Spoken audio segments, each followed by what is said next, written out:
Bay. This is Misal Bay, aka Warlock Asylum, coming back at you again with another lesson from the assignment Necronomicon. And today we're going to be talking about the Book of Calling. So um, we're picking back up on the series again, and hopefully we'll be able to cover the book soon. In the previous video, I had discussed the sign of Shamash, which was taken from a stele depicting Dumuzi in the underworld. And basically it's like this. This is the sign of Shamash, or what some people commonly call the sign of distress. It's praying to Shamash for help, as he's a guardian and a protector. The sun is usually known to dispel anything that has a shadow context. So that's the sign of Shamash. Okay. So today we'll be talking about the Book of Calling. I'm going to be going into the Book of Calling. I'm going to share my screen, and we can get a little bit further into that. Let me see. Nope, I don't want to do that. Let me try it again. Hold on a second. Let me just. Okay, so I think that we've kind of settled the problem. So let me try to share my screen again.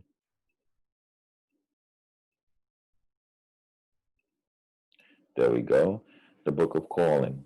In the opening line tells us so much about this book.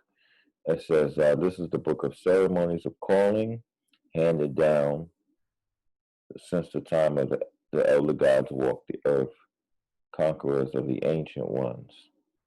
And based on a description that we see below that first opening sentence, we can come to get a depiction that this is actually a book that really taps into the powers of Kerr. For example, it says further down, when you look further down, it says this is the book of Azag the Enchanter. This is the book of Igura, the dark waters of Apsu, realm of Rishkigal, queen of death. So,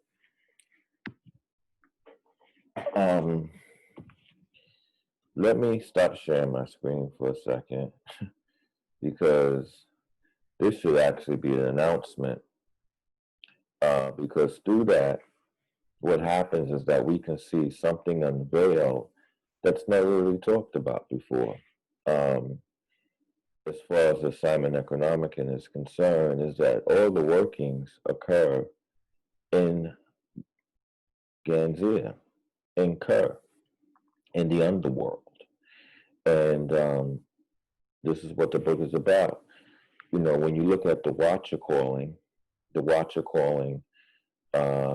normal invocation of the Watcher, it calls upon the energies of Kerr, the dark waters of the Agura, you know, cease to be sleeping beneath the mountains of Kerr, you know. So this is a book that really is about working in conjunction with the Rishkigal. Let me share my screen, and again, and we can get this up. As we can see here, most of the energies mentioned in the introduction of the Book of Calling tells you what you're calling upon. Now, the person, how can I say this? Like, if you look at like other pantheons and things of that nature, usually if a person is dealing with primordial energies, underworld energies, basically the fact that in the introduction of the book, let me just stop share, it says that a Rishkigal could possibly be another name for Tiamat. It says this in the beginning, the introductory text of the Simon Necronomicon. And why does it say that?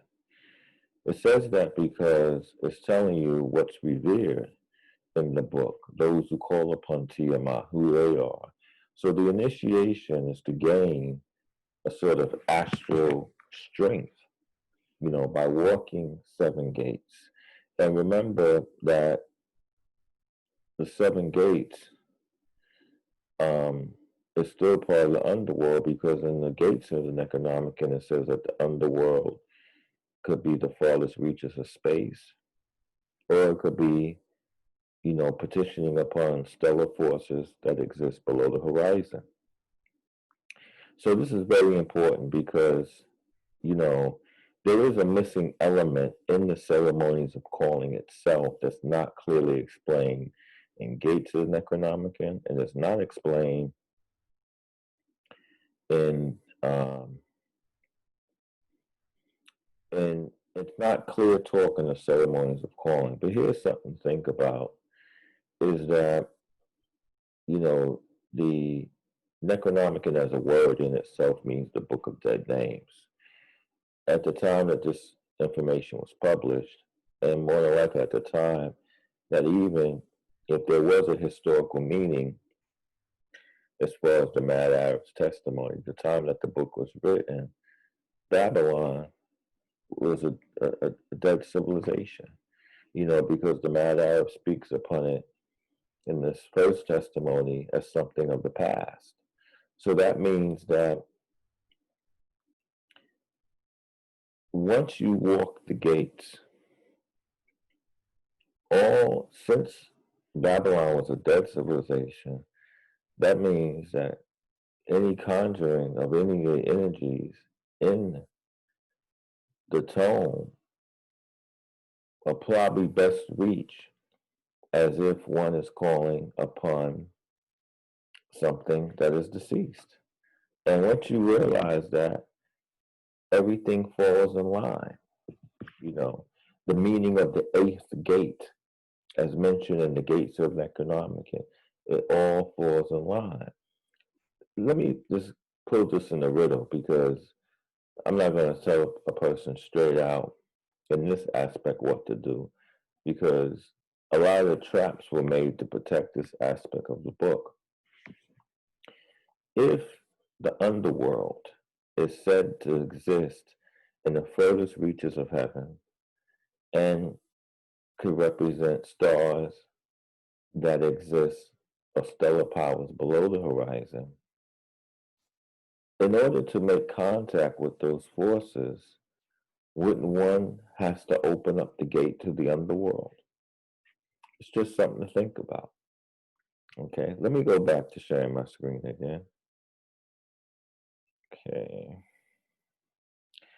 After that, we come across the priest or priestess of the Necronomicon's creed, the practitioner's creed, when it says no firstly. Now, the thing about this section, I believe I might have mentioned it early in previous videos. When it says no first, that means nana. No secondly, for example, no secondly, that the power of magic is the power of the master Enki. And the master of magic, father of Marduk, fashioned the magic name, the magic number, the magic wand. Now, a lot of people may not be aware of this, or it's not really like a secret or whatever, but Enki is a mercurial god in Sumerian mythology. In Babylonian mythology, the god Ea was assigned differently, and Nebo was known as the mercurial god. But if you look even on Wikipedia, Enki is a mercurial god. You know what I'm saying? Just like Thor. These are mercurial gods. So, when you look at when he says like the magic name, the magic number, those are scribal duties, right? And so once you're aware of that, you can see how that fits in to the second gate. Know thirdly, that by the power of the elder gods and the submission of the ancient ones, thou mayst procure every honor, dignity, wealth, and happiness. Wealth and happiness, those are Taurian qualities, and Taurus is ruled by Venus. And these 7 points should be thoroughly understood and memorized. And going back to the last one, because it would be interesting for the reader to make that correlation and to see what he can bring forth to the table, and maybe put some things in the comment section, some of the comparisons that he made. For example, if you look at like note 50, that would be the gate of Nagao, and it says that the worshippers of Tiamat are abroad and in the world and will give fight to the magician. Of course, Nagao is the god of war, and it just expands on it. Okay. Note 7th, thou art to expect the commission of this most sacred magic. Study the symbols well, and do not be afraid of any awful specter that shall invade the operation. So right there, they're talking about Adar, Ninib, the Saturnian god, the one who is described by the mad Arabs that give spells that hasten unto death, inhabited by day or night, only charging with the words of the covenant.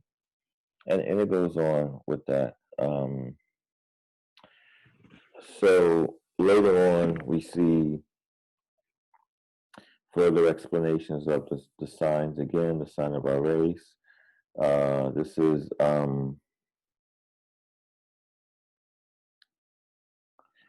in the sign of the covenant between oneself and the elder gods. Okay, and we see a lot of the setting up of the spells. The place of calling is described. More banishings. Give you another example. When you look at the invocation of the directional gates, and if we were to keep in mind that one is to enter the underworld and take place with these rites, then it makes a lot more sense. When it says draw thy bow before the fiends of Apsu, what would be Apsu be doing in another space? You know what I'm saying? So, but when you look at it like, hey, I'm in this space and, I want to do some work, then, you may have to say something like that. But if you look at the directional gates as if you were making a calling, incur, in the realm of Varishkagal, then it makes a lot more sense. Also, we come across the preliminary invocation of operation of spirits of the dead who dwell in Kutha of the lost. Okay. Then we come to the great conjurations of powers, which to me is an authentic gate, directional calling, invocation, because it's very old. It's ancient, actually. That's actually one of the ancient passages that's transcribed from older texts. Then we come across the preliminary purification, invocation. That's something I would do daily at times or before one sleep. But the thing about it is this. I'm going to discuss some aspects of mystical practice in terms of the Book of Calling, because you can see it pointing in that direction. And then we have other signs, the mandala of calling, the gate callings, and the signs and symbols. It's very basic. But let me just say something. As we pull away from that page, and that is, in esoteric schools, you learn the true meaning of prayer. I'm going to say it straight, and you could just take it as it is. But prayer is basically the way you think. Christian esoteric schools and other schools of Sufism, these points are all touched upon Buddhism, that prayer is the way you think. So some of the passages and exorcisms and stuff like that, that was understood by the Sumerians, which is why in we see a lot of comparisons to Taoism and to Buddhism and being like a black Bodhisattva. Why we see those things is because it's the text of the Necronomicon in some aspects is very Zen related when you understand that. There's methods of how to speak to the energies based on that energy's quality. You see what I'm saying? There's ways that you speak to Ishtar that would be totally different than ways that you would speak to Inky. You see what I'm saying? And a lot of those things require like mystical training. However, there's a level of understanding in the spiritual world, and it may be conflicting to what many people may think, but this is clearly one of the levels. The first level is the pursuit of magical arts to gain something. That's not even a level, that's just an outer point of candidacy, because that's a test and it's given to see what a person's intent is. And based on that intent, that will draw the path of the individual. You see, of course, everyone wants to have the best life possible and they want to utilize whatever resources they have for that. However, using a system, like the Simon Necronomicon system, just to gain things is going to give you another path than what is the book's intent, just by your intent. Your intent is what you draw.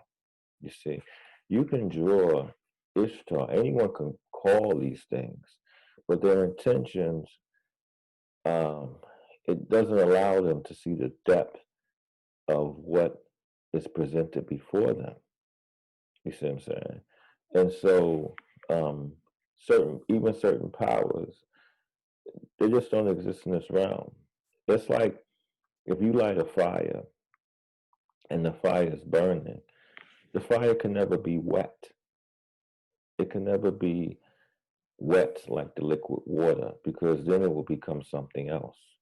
Maybe lava could be a translation of that. But for fire to be wet, that just doesn't exist. So your intention, it really seeks out the realm of how you take those things in. The first thing that a person wants to do is they want to take things as they are.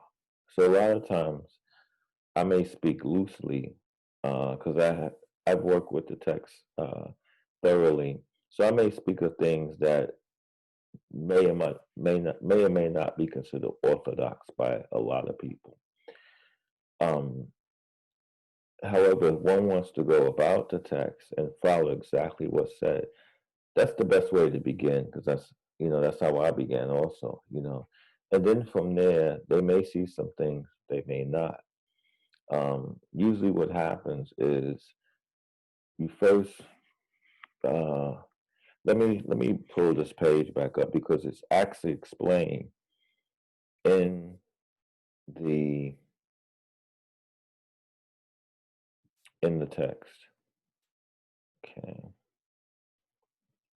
It's explained in the Book of Calling when you know the aspects of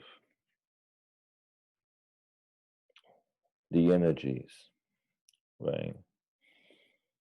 And it says, no, secondly, that the power of magic is the power of the Master Inky, okay, Lord of the Seas, Master of Magic, Father of Marduk, Fashioner of the Magic Name. Now, there's a lot of things that come into play in all of this that it can get deep, just this one passage, because Inky can also refer that when you read ancient Sumerian texts and you read about some of the priests and their duties, because different priests had different duties, they had different titles. A lot of times, Inky was invoked as the practitioner itself. So you kind of learn that these powers sort of abstractly exist, but manifest through the individual. So once a person has, he aligns, he becomes a conduit for the inky energy. And through that, he becomes the fashioner of the magic name, the magic number, and the magic word. You know what I'm saying? And so these things, um, he learns a lot of the scribal duties, the alchemy ultimately of the tome. All right. And before that, let's just take it before that. Know first that the power of the conqueror is in the power of magic, and that the stricken gods will ever tempt thee away from the legions of the mighty. And that's how that happens. The stricken gods will tempt thee away from the legions of the mighty. And how does that happen? Because a person becomes a spell chaser. They look for different formulas to do certain things that that really are not to be. They could be utilized in magic, but not necessarily. For example, um, a lot of energies offer to protect one's course from, protection, things of that nature. But in the alchemical world and beyond, protection is basically virtue. And a person will learn that by working with the Simon Tone, because when they're going through it, they're challenged during their initiation, and they're challenged just through practice because they may see some things they want or this, that, and the other, and they can't figure why can't I obtain this and all this sort of crazy stuff. And basically, one of the first rules is that virtue is a protector. That's because you have to learn on this plane how to operate in different planes beyond the flesh. So in learning that, if you have someone interfering, like it's almost like if you're going to school, for example, and someone's always fighting your fights, you never learn how to fight. You see what I'm saying? Because someone's always taking up for you. So a lot of times people may be attracted to the idea, like, man, this dude, this energy is gonna, whatever, protect me.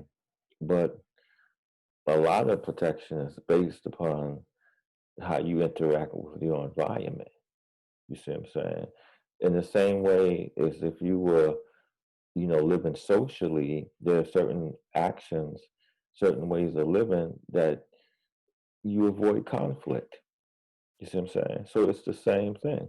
Sometimes I've even seen energies, what they'll do is they'll offer protection, but then they'll create situations that they come to solve the riddle, and the person thinks like, yeah, I'm protected, and they're just extorting them.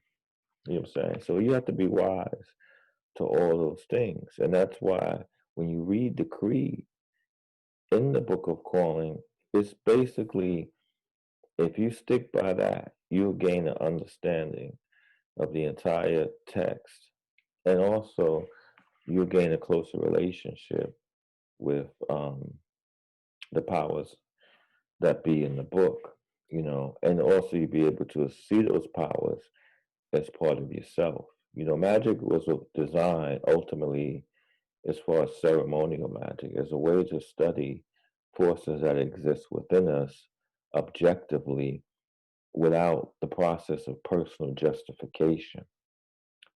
So, but for me, one of the favorite sections for a long time was the Book of Calling, because it was so rich in mystery and lure, and it still is. There's a lot of different things that could be learned from a thorough study of the book.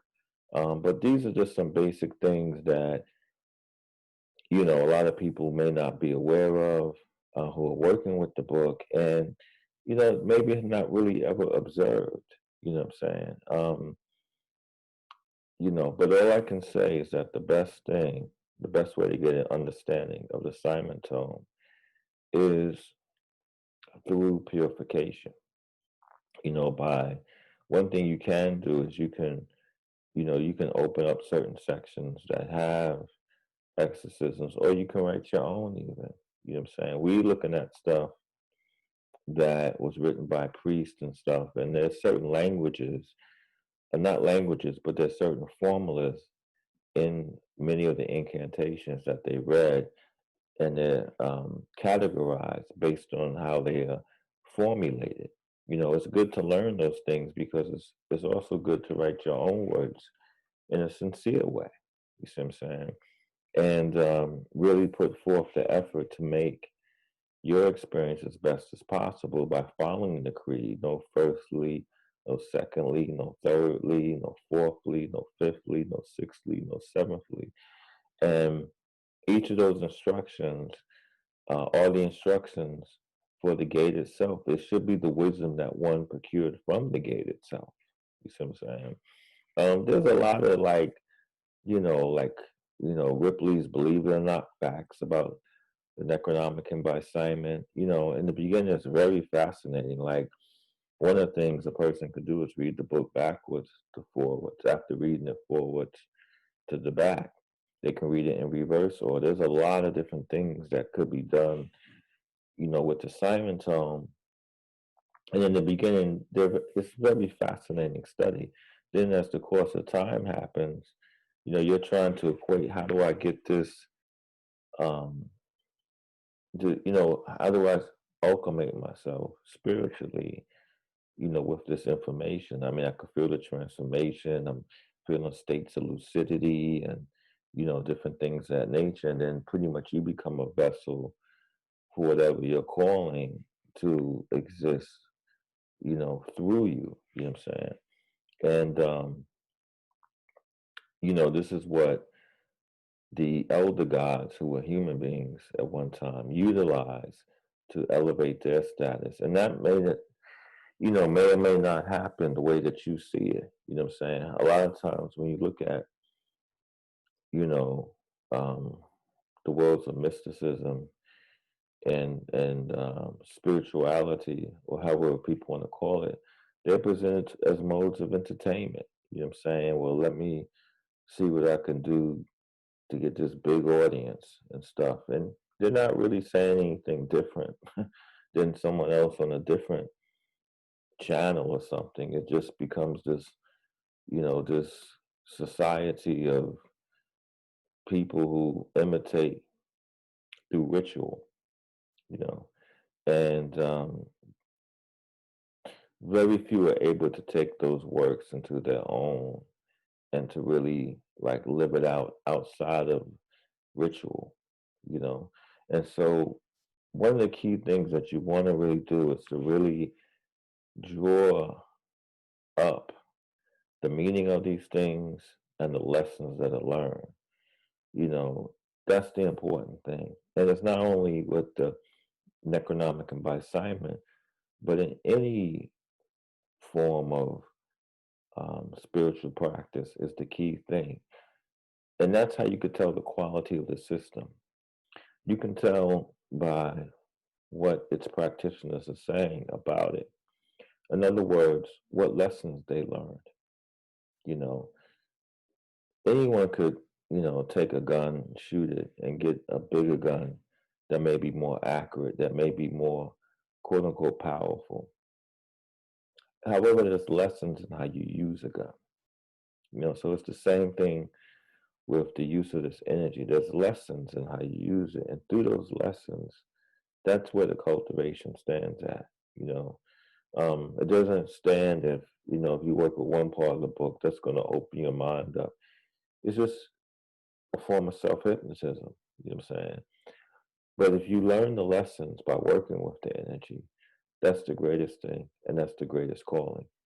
This is me, Sal Bay, aka Warlock Asylum, coming at you once again with another lesson from the Simon Necronomicon. Have a good night.